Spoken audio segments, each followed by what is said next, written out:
Mi señora, desde cortarse un dedo hasta tener problemas en el hígado, se le puede infeccionar la sangre. Y para hablar de este tema tenemos a Gisela, infectóloga. Gisela Herrera, doctora, bienvenida. ¿Qué tal?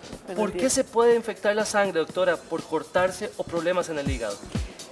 Bueno, las infecciones en la sangre es una condición muy seria que puede suceder por un foco en algún órgano y que de ahí la bacteria prolifere, o sea, crezca rápidamente y se introduzca en la sangre. Es una condición totalmente anormal porque la sangre es un espacio estéril. Nunca deben haber bacterias en la sangre. Sabemos que es cuestión de segundos, doctora, pero ¿cuáles son las alertas que uno dice, ah, no, esta sangre, voy a ir a revisarme? Sí, bueno, en general, la infección en la sangre, que se conoce como sepsis o septicemia, da unas señales de alarma muy claras. Por ejemplo, siempre hay fiebre Eso alta, es lo primero. fiebre alta.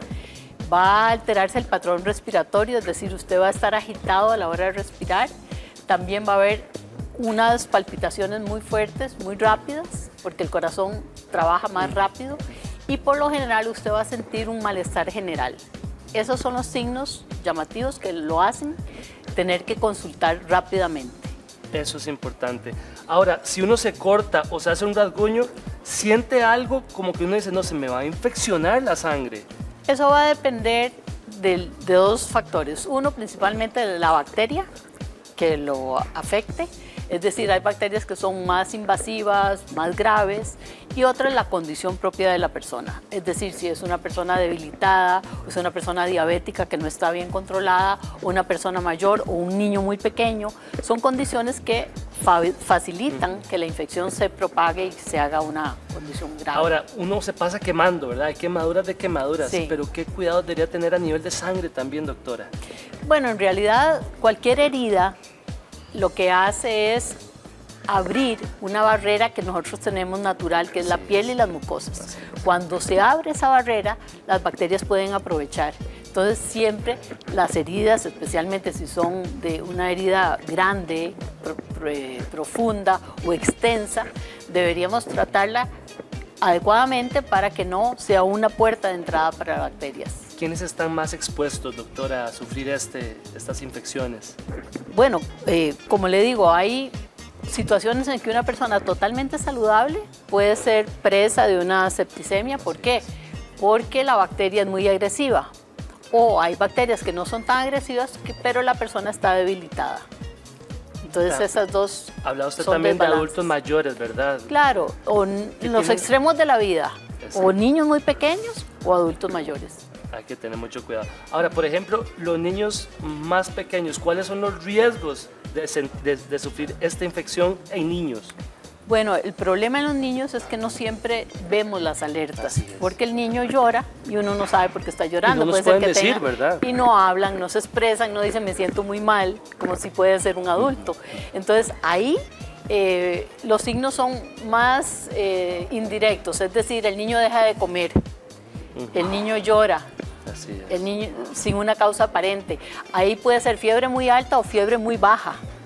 Son extremos también. Entonces, en los niños es un poquito más difícil de detectar o determinar que está en una situación grave. Y Eso. también es muy rápido. Entonces, por eso hay que Esos son acudir. los signos que hay que ver y hay que salir corriendo, prácticamente. O muy baja o muy definitivamente. alta. Muy baja o muy alta, sí. Ahora, ¿cuál es el riesgo de una persona con diabetes, doctora? Bueno, el diabético se comportaría como una persona inmunosuprimida si su diabetes no está bien controlada. Así es. Si está bien controlada, se comporta prácticamente como una persona regular. Pero si el azúcar está muy alto o ya ha pasado muchos años de su enfermedad y hay afecciones de otros órganos como los riñones, entonces sí va a estar debilitado. Hagamos un repasito por las personas que tienen una enfermedad respiratoria o catéter o marcapasos. ¿Qué riesgos tienen, doctora? Bueno, esos tienen riesgos adicionales porque el marcapaso en sí o una válvula en el corazón o un catéter que tenga va a favorecer que la bacteria se adhiera a estos instrumentos, a estos equipos, y entonces ahí el problema es el doble, Así es es. mucho más peligroso.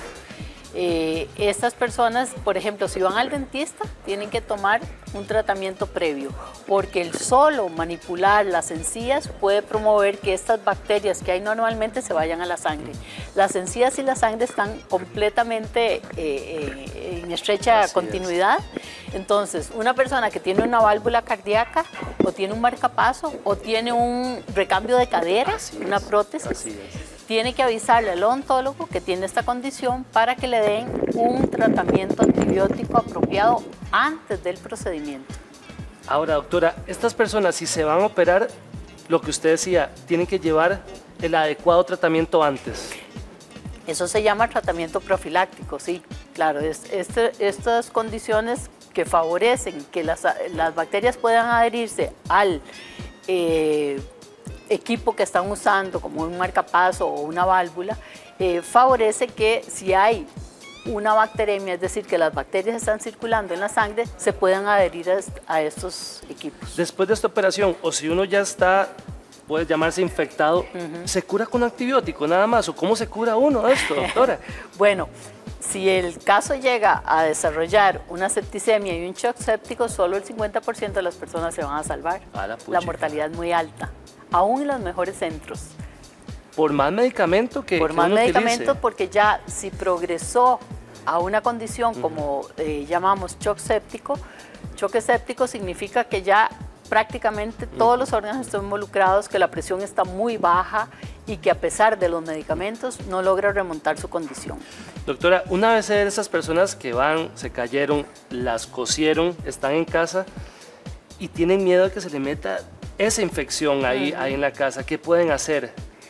Bueno, vamos a ver. Si es una persona que tiene estas condiciones, comorbilidades que llamamos, que son enfermedades asociadas, pues deben tener el doble de cuidado. Tienen que irse a estar curando la herida, tienen que estar viendo que no tiene secreciones como pus, tienen que saber que no tiene fiebre, porque si alguno de esos parámetros se altera, tienen que acudir de inmediato al médico. ¿Cuáles son los análisis de sangre que me van a decir usted tiene infección? En la sangre. Sí, así es. Sí, hay varios, pero para determinarlo exactamente nosotros cultivamos la sangre, es decir, mandamos una muestra de la sangre al laboratorio a determinar si hay bacterias, que es una condición anormal, no deben existir bacterias en la sangre, y el tipo de bacteria que está causando el proceso. Las personas que le recetan antibióticos, doctora, y no se lo terminan de tomar, ¿tienen algún riesgo extra?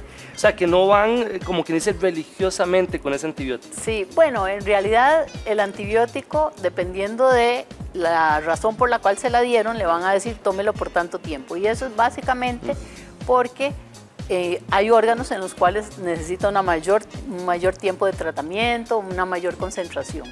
Entonces, en realidad lo que uno tiene que hacer es cumplir el tratamiento, porque más que desarrollar un proceso de estos graves, podría desarrollar resistencia bacteriana. Es decir, que la bacteria no termina de morirse y queda ahí, entonces le permitimos a la bacteria saltar ese obstáculo que estamos poniendo, que es el antibiótico. Doctora, hay que decir esta pregunta, porque usted es infectóloga, una persona que tal vez anda por China, Japón y anda con todo este tema del coronavirus, vuelve a Costa Rica, ¿tiene que tener algún cuidado especial? Bueno, en estos momentos sí, el protocolo es que cuando la persona regresa de sitios donde existe la infección, donde está la enfermedad, tiene que avisar a las autoridades de salud para tener un periodo en el cual pueda estar seguro de que no se contagió. Que ni Dios quiera que llegue aquí, doctora. ¿Hay Va a posibilidades? llegar a todos los países. ¿Va a llegar a todos los países en algún momento? Todos los países van a tener coronavirus, Jesús definitivamente. Bendito. Tarde o temprano. Tarde o temprano. Y bueno, si nosotros lo vemos en relación a otras infecciones, por ejemplo, la influenza, que lo tenemos ya establecido en el país, la influenza mata entre 40 y 50 personas al año en Costa Rica. Así es, todavía. Y hay vacuna y hay tratamiento, pero las personas no se vacunan o no acuden a tiempo al médico. El coronavirus tiene una mortalidad menor que la influenza.